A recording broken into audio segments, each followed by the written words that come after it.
My name's Dervis. I'm a resident of Hackney, the London Borough of Hackney. I've been here, well, since I can ever remember. Since I was a little and bit. I went primary school here, I went to college here, and I'm still here, so most of my life. I've seen Hackney go through all of its changes, you know, all of the seasons over the years, and my most favourite spot must be Broadway Market. Considering what it used to be to what it is now, it's an absolute transformation, and so I think it really encapsulates what Hackney is about. It's that transforming borough, and so Broadway Market is my magical point. I've seen many changes throughout the borough, many changes. The clientele, the people, the attitudes, the general cleanliness, the buildings. It's just been an evolving borough. And it's one that you would not have recognised when I was going up to what it is now. The parks are a real focal point now, whereas in the past people were scared to go through the parks. You know, this park we're in now, be it London Fields, at the weekends when the sun's out, it's absolutely crammed.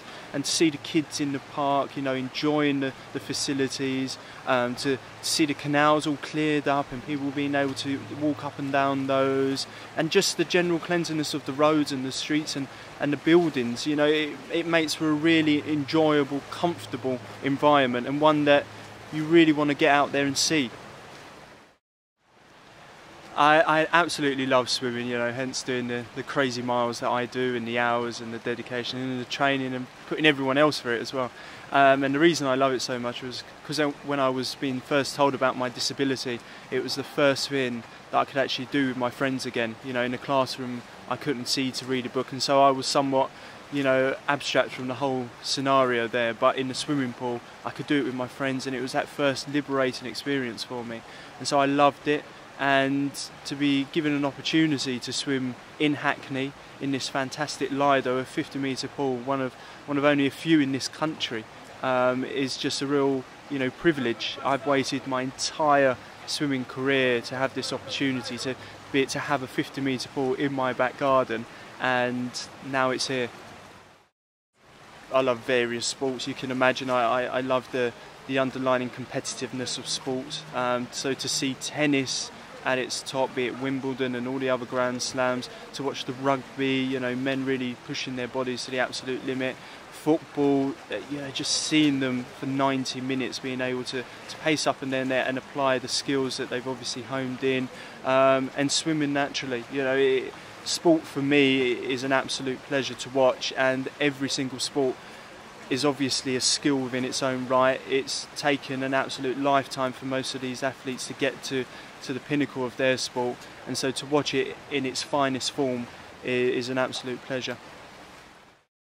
The games coming to East London, you know, coming to these shores full stop, was a fantastic achievement for everyone who was involved in that bid team.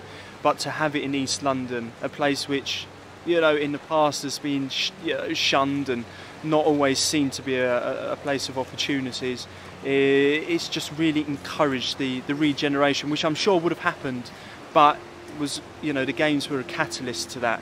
And to now see all of the investment which is going on, Westfield shopping centre being put in, the public transport links, you know, all of this is because of the games, and not only of those infrastructural, you know, advances have we got, but also just sport in general. Sport has now been given a focal point, and that focal point is East London, where we have some absolute raw talent which has never been tapped into.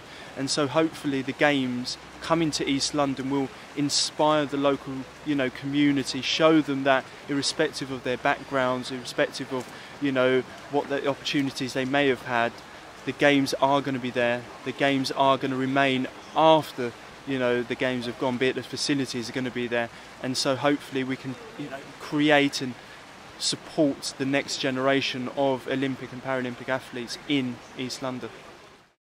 Once the games are gone, you know, they're only a 2-month affair, be it the Olympics and the Paralympics. All of the investment, all of the time, all of the effort has not gone in just for those 2 months. It's gone in mostly, and more importantly for me, for that legacy aspect, We have not got these facilities in this country, and so to be given these facilities, to be having a focal point for sports excellence is just amazing. And to think that 30% of the games is going to be hosted in Hackney, it really just shows you that we have an opportunity, not only for our generation, not even for the next generation, but even more generations to come.